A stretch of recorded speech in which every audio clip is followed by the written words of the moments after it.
2 ദിവസം കഴിയുമ്പോൾ ജയിലിൽ കിടക്കുമ്പോഴാണ് അവന്റെ സ്വബോധം തിരിച്ചു വരുന്നത്. ആ സ്വബോധം തിരിച്ചു വരുന്ന സമയത്ത് അവൻ ചോദിക്കുകയാണ്, ഇതേതാ സ്ഥലം? ഇതേതാ സ്ഥലം? ജയിലോ? ജയിലോ? ജയിലോ? ഞാൻ എങ്ങനെ ജയിലിലെത്തിയേ? അപ്പോ ആ സെല്ലിൽ വേറൊരാൾ കിടക്കുന്നുണ്ട്, സഹതടവുകാരൻ.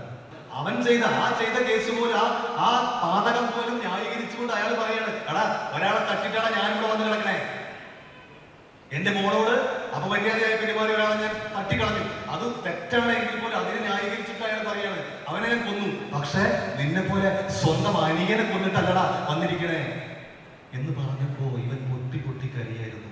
കാരണം കഴിഞ്ഞ 2 ദിവസം അവന്റെ ഓർമ്മയിൽ പോലും ഇല്ലായിരുന്നു.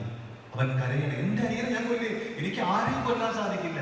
മാരകമായ മയക്കുമരുന്നിന് അടിമപ്പെട്ട് ബോധമില്ലാതെ നടക്കുന്ന ഒരാളായിരുന്നു സ്വന്തം മകനെന്ന് മനസ്സിലാക്കാൻ ആ രക്ഷിതാക്കൾക്ക് പോലും സാധിച്ചില്ല. പിന്നെ ആർക്ക് സാധിക്കും?